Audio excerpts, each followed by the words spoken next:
हाँ, तो personal accounts में नाम वाले ट्रांजैक्शंस आ सकते हैं।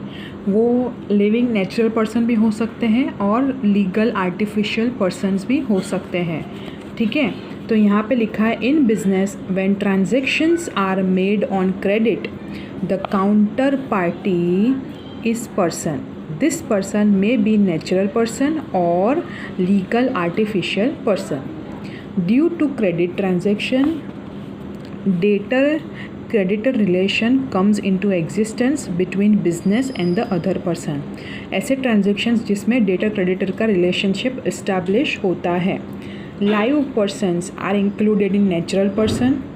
Accounts of their names are maintained in this in his books, for example Hetal's account, Dharmendra's account, Raman's account etc.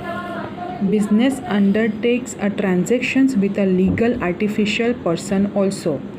Bank of Baroda's account, Jeevan Jyot high school account, Parag medical stores account, LIC account. ठीक है, तो ये सारे जो है हेतल, धर्मेंद्र, रमन, वो सारे नेचुरल पर्सन है, लाइव पर्सन्स है, और ये सब जो है वो लीगल आर्टिफिशियल पर्सन्स है। ठीक है, तो in brief partnership firm, company, cooperatives, association, club, social organization, religious institutes etc. are included in artificial person।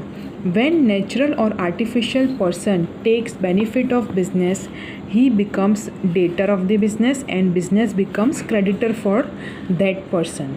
When natural or artificial person gives benefit of to business, he becomes creditor of the business and business becomes debtor for that particular person। ठीक है, तो with the personal accounts debtor creditor relationships arises।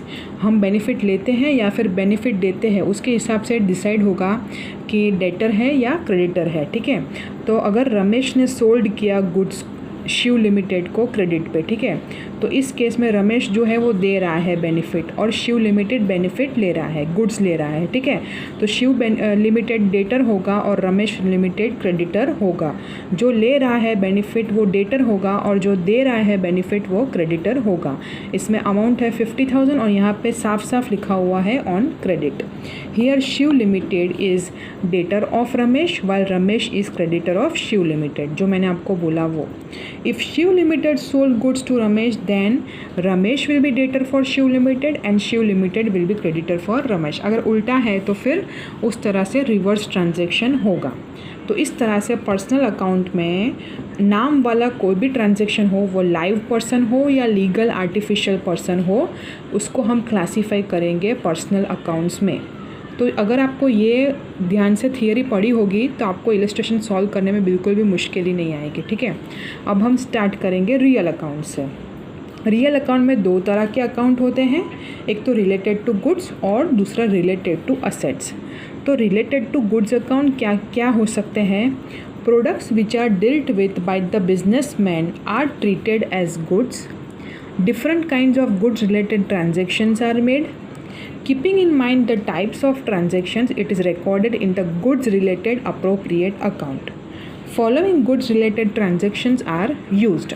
तो अगर goods के related कोई transaction हो, माल के related कोई ट्रांजेक्शन हो, तो वो किस तरह के हो सकते हैं? उनको परचेज़ किया जा सकता है, उनको सेल्स किया जा सकता है। परचेज सेल्स है तो परचेज रिटर्न होगा, सेल्स रिटर्न होगा। फिर गुड्स विड्रॉ हो सकते हैं पर्सनल यूज़ के लिए। अगर हमारा धंधा प्रोविज़न स्टोर का है तो प्रोविज़न आइटम हमारे घर में भी यूज़ होते हैं, तो हम कुछ आइटम अपने घर के लिए लाते हैं जिसके सामने हम पैसा तो चुकाते नहीं हैं, हम अपने हाउस होल्ड कंजम्पशन के लिए यूज़ करते हैं। गुड्स कुछ डिस्ट्रॉय हो गए फायर में। एडवर्टीज़मेंट सैंपल के लिए कुछ गुड्स दिए जिनके सामने हमें कोई पैसा मिला नहीं है, डोनेशन में दे दिए। Point number 5 to 8 is discuss in later, तो डिस्कस किए होंगे आगे, ऐसा बोला है। असेट अकाउंट गुड्स का हो गया, असेट अकाउंट, तो गुड्स और असेट दोनों आ सकते हैं रियल अकाउंट में। तो when business holds ownership for any tangible और intangible things and has monetary value of it is known as asset. Tangible मतलब क्या, जो दिखता है, और इनटेंजिबल मतलब क्या, जो सिर्फ महसूस किया जा सकता है, जो दिखता नहीं है, जो विजिबल नहीं होता और उसकी कुछ वैल्यू होती है, मॉनिटरी वैल्यू होती है, जिसको हम बोलेंगे asset. Business is done with the help of assets. हमने असेट्स की डेफिनेशन चैप्टर 1 में देखी थी, ठीक है। तो बिजनेस में हैव टेंजिबल और intangible assets. Tangible assets include accounts like land, building, plant, machinery, furniture, vehicles. तो ये सब जो है वो असेट्स होते हैं बिजनेस के, जो टेंजिबल इन नेचर होते हैं। Intangible assets include goodwill, copyrights, patents, trademark etcetera, ठीक है।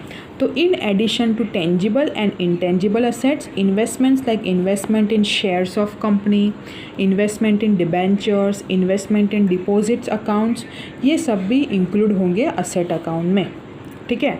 जो इन्वेस्टमेंट्स हो और असेट्स रिलेटेड अकाउंट हो, वो सब रियल अकाउंट में आ जाएगा। एज अनदर सब category of assets, current assets मतलब बैलेंस शीट में जितने भी असेट्स है, जितनी भी मिल्कत है कंपनी में, जो भी कंपनी के पास पैसा है किसी भी फॉर्म में है, वो सब असेट्स में आ जाएगा, और असेट में आ गया तो वो रियल अकाउंट में आ जाएगा, ठीक है। तो where accounts like cash balance, bank balance, debtor, stock, expenses paid in advance, incomes outstanding and such other things are included over year.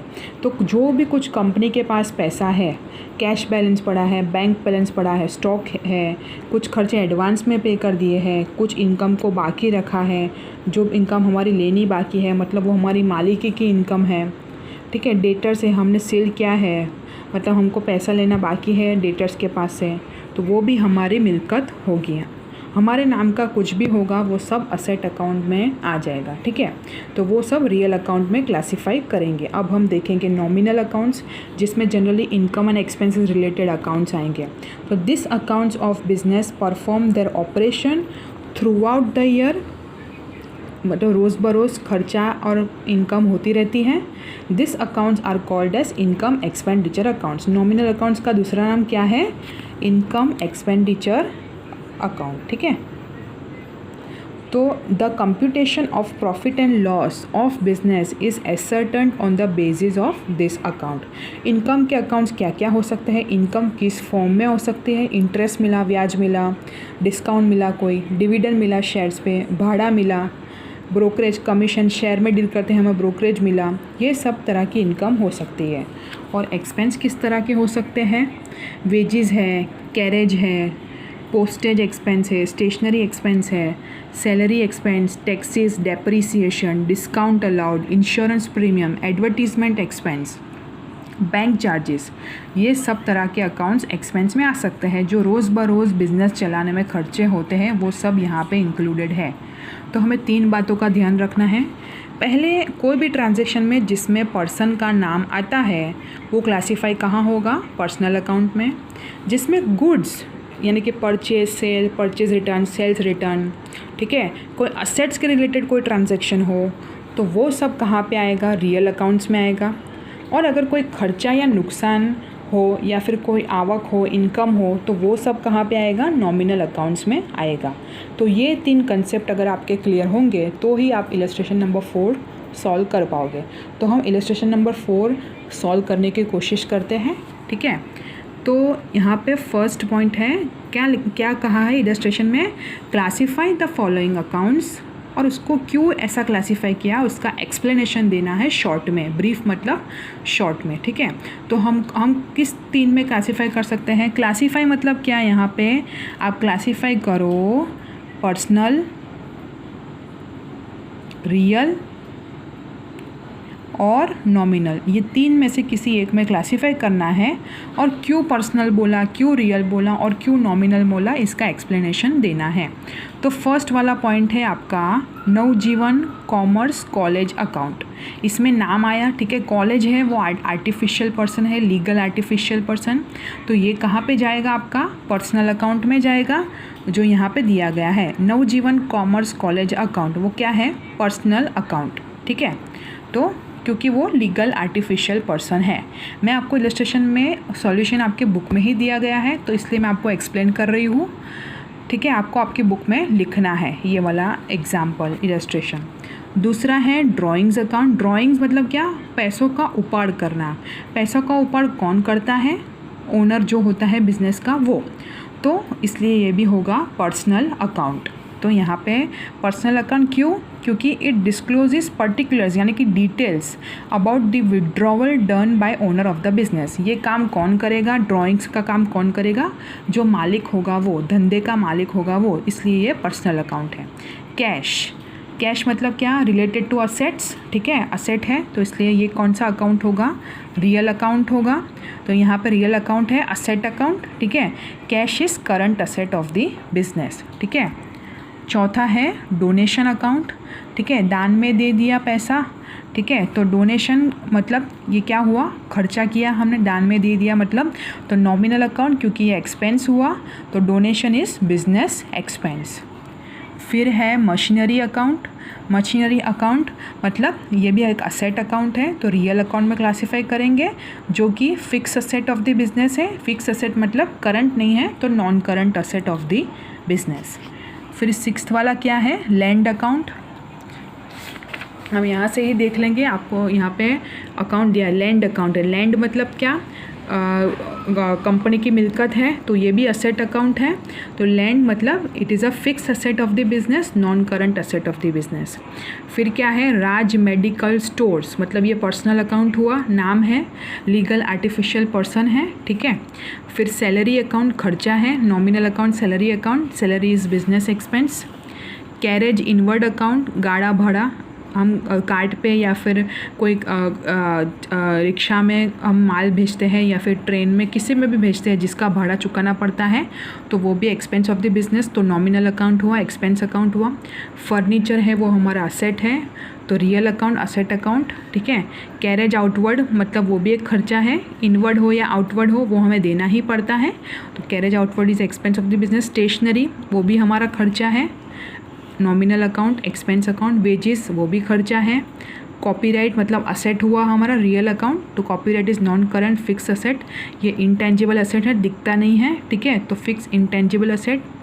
Interest received मिला, इनकम हुई, ठीक है, तो nominal account, received interest is income of the business. Union bank legal artificial person, तो personal account हुआ। Rent पे, rent को चुकाया, खर्चा, नॉमिनल अकाउंट। रिलायंस शेयर्स, ठीक है, रिलायंस शेयर्स में हमने इन्वेस्ट किया है, तो किसी भी तरह का इन्वेस्टमेंट होगा। देखो यहाँ पे कन्फ्यूज़न डाला है, नाम दिया है, ठीक है, तो ऐसा समझ नहीं लेना कि ये नाम है इसलिए ये पर्सनल अकाउंट है। रिलायंस का आगे क्या लिखा है, शेयर्स, तो शेयर में हम रोकान करते हैं, इन्वेस्टमेंट करते हैं, इसलिए ये रियल अकाउंट होगा, असेट अकाउंट। अगर यहाँ पे रिलायंस इंडस्ट्रीज़ अकाउंट ऐसा कुछ लिखा होता, या रिलायंस इंडस्ट्रीज़ के पास से कुछ खरीदा लिया, ठीक है, तो वो पर्सनल अकाउंट में होता, पर यहाँ पे क्या है, शेयर्स लिखा है, मतलब हमारे पास रिलायंस के शेयर्स पड़े हुए हैं, तो इसलिए वो हमारी मिल्कत हुई, असेट हुई, तो रियल अकाउंट होगा। डिस्काउंट रिसीव्ड, तो वो हमारी इनकम हुई, नॉमिनल अकाउंट होगा। अहमदाबाद ब्रांच अकाउंट, ठीक है, तो हमारा अकाउंट है अहमदाबाद ब्रांच में, ठीक है, ऐसा नहीं लिखा है कि हमने सेविंग किया है, क्या किया है उसके साथ, तो डायरेक्टली वो क्या होगा, personal account. Bad debts account वो हमारा खर्चा है, हमें नुकसान हुआ, किसी डेटर ने पैसा नहीं दिया। कर्नावती क्लब अकाउंट, देखो कुछ भी लिखा नहीं है कि इसके शेयर्स है या फिर ऐसा है, यहाँ पे क्या था, शेयर्स अकाउंट लिखा था, इसलिए ये इन्वेस्टमेंट रिफ्लेक्ट करता है।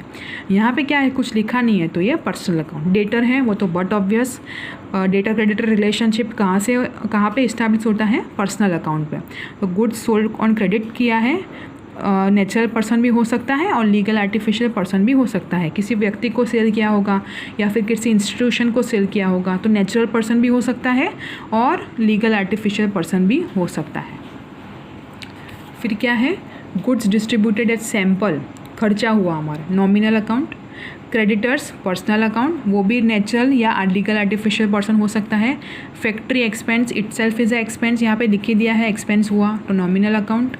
नीलम ben's account personal account, Neelam ben का नाम है। डेप्रिसिएशन अकाउंट खर्चा है, नॉन कैश एक्सपेंस है, ठीक है।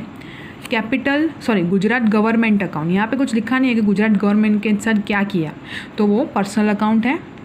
रिसीव्ड बैंक इंटरेस्ट अकाउंट, तो वो हमारा इनकम हुआ, ठीक है। गुड्स गिवन फॉर एडवर्टीजमेंट, खर्चा हुआ, nominal account. Dividend received, income, nominal account. Commission received, ये भी इनकम है। गुडविल ये हमारा असेट है, इंटेंजिबल असेट है, तो रियल अकाउंट। कमीशन अलाउड दिया, एक्सपेंस है, नॉमिनल अकाउंट। बिल्स रिसीवेबल, तो बिल्स रिसीवेबल यहाँ पे इनकम या एक्सपेंस नहीं लिखा है, बिल्स रिसीवेबल किसी इंसान के पास से हो सकता है, इसलिए ये होगा हमारा पर्सनल अकाउंट। यहाँ पे ऐसा नहीं है डेटर्स, यहाँ पे ऐसा नहीं लिखा है क्रेडिटर्स, यहाँ पे क्या डायरेक्टली क्या लिखा है, बिल्स रिसीवेबल। तो बिल्स रिसीवेबल कौन बनाता है, डेटर्स, तो इसलिए ये पर्सनल अकाउंट होगा। डिस्काउंट अलाउड, तो वो भी नॉमिनल अकाउंट, जिस तरह कमीशन अलाउड था। स्टॉक, ये हमारा मिल्कत है, real account, asset account. Capital account, ये पर्सनल है, पर कैपिटल मतलब क्या, मूड़ी, ये मालिक की होती है, जो बिज़नेस का मालिक होता है उसके नाम की होती है, तो पर्सनल अकाउंट है। जो बिज़नेस का मालिक होता है वो पैसा प्रोवाइड करता है धंधा चलाने के लिए, बिज़नेस को चलाने के लिए, तो वो पर्सनल अकाउंट होगा। परचेज अकाउंट, ये भी एक रियल अकाउंट है, असेट अकाउंट है, ठीक है, क्योंकि हम परचेस करेंगे तो हमारे पास गुड्स आएगा। रियल अकाउंट में गुड्स अकाउंट भी आते हैं और असेट अकाउंट भी आते हैं, तो ये रिलेटेड टू गुड्स है, तो ये भी रियल अकाउंट होगा, ठीक है, असेट अकाउंट। आप गुड्स अकाउंट भी लिख सकते हो इसमें, गुड्स अकाउंट। यहाँ पे असेट अकाउंट कम आएगा क्योंकि स्टॉक नहीं है यहाँ पे, ये आप यहाँ पे असेट अकाउंट लिखो वो बराबर है, पर यहाँ पे क्या है, देखो आपको दूसरा क्लासिफिकेशन भी दिया होगा जिसमें गुड्स अकाउंट है, इसमें परचेज अकाउंट है, तो आप यहाँ पे गुड्स कर दो, ये वाला राइट क्लासिफिकेशन है आपका। देखिए यहाँ पे असेट नहीं आएगा, गुड्स अकाउंट आएगा, तो purchase of goods is asset of the business. अगर आप गुड्स परचेज करो तो वो रिलेटेड टू गुड्स होगा, ठीक है। असेट भी एक एंट्री असेट में जाएगी और एक एंट्री गुड्स में जाएगी, जिससे हम आगे पढ़ेंगे आपको पता चलेगा, पर फिलहाल ये गुड्स अकाउंट है, ठीक है। तो यहाँ पे आपका इलस्ट्रेशन नंबर 3 जो है, सॉरी इलस्ट्रेशन नंबर 4 है, वो कंप्लीट होता है। ये वाला आपको आपकी बुक में लिखना है, ठीक है। और अगर कुछ भी रीज़न समझ में नहीं आता है तो आप मुझे पूछ सकते हो, ठीक है। अभी आगे थोड़ा क्लासीफाई किया है, देखो क्लासिफिकेशन देना है, ठीक है। आगे हमने जो क्लासीफाई देखा वही है, classification of account can be as follow. ये इलस्ट्रेशन नंबर 4 जो है वो कंटिन्यू ही है, ठीक है। पर्सनल अकाउंट्स में क्या क्या आएगा, नेचुरल पर्सन आएंगे, लीगल आर्टिफिशियल पर्सन आएंगे, वैसे ही रियल अकाउंट में गुड्स अकाउंट और असेट अकाउंट में क्लासीफाई करेंगे, और नॉमिनल अकाउंट में इनकम अकाउंट और एक्सपेंस अकाउंट में क्लासीफाई करेंगे। तो आगे ये जो थे ड्राइंग्स, फिर डेटर क्रेडिटर नेचुरल भी हो सकते हैं और आर्टिफिशियल भी हो सकते हैं, नीलम बेन का account, bills receivable account, capital account, ये आगे से ही आपको लिखना है। इसमें नेचुरल पर्सन और लीगल आर्टिफिशियल पर्सन में बाइफरकेट करना है। वैसे ही Navjivan commerce, Raj medical, union bank, Ahmedabad branch, Karnavati club, Gujarat government, ये दोनों जो है डेटर्स क्रेडिटर्स वो नेचुरल में भी आ सकते हैं और आर्टिफिशियल में भी आ सकता है। उसी तरह असेट में हमने देखा परचेज अकाउंट गुड्स था और स्टॉक अकाउंट भी गुड्स रिलेटेड ही था। असेट अकाउंट में cash account, machinery account, land, furniture, copyright, Reliance के शेयर्स, गुडविल। वैसे ही इनकम तो इनकम में ले जाना, ठीक है, ये सारी इनकम थी और ये बाकी सब जो थे वो खर्चे थे, तो हमने एक्सपेंस अकाउंट में लिख दिए। तो इस तरह से भी आपको क्लासिफिकेशन दिखाना है। आगे आपको रीज़न देना है और क्यों क्लासीफाई किया, पर्सनल, रियल और नॉमिनल में, और ये टेबल बना के ड्रॉ करना है कि नेचुरल पर्सन क्या है, आर्टिफिशियल पर्सन क्या है, रिलेटेड टू गुड्स क्या है, रिलेटेड टू असेट क्या है, और इनकम के कितने अकाउंट्स हैं और एक्सपेंस के कितने अकाउंट्स हैं, ठीक है। तो नोट लिखेंगे हम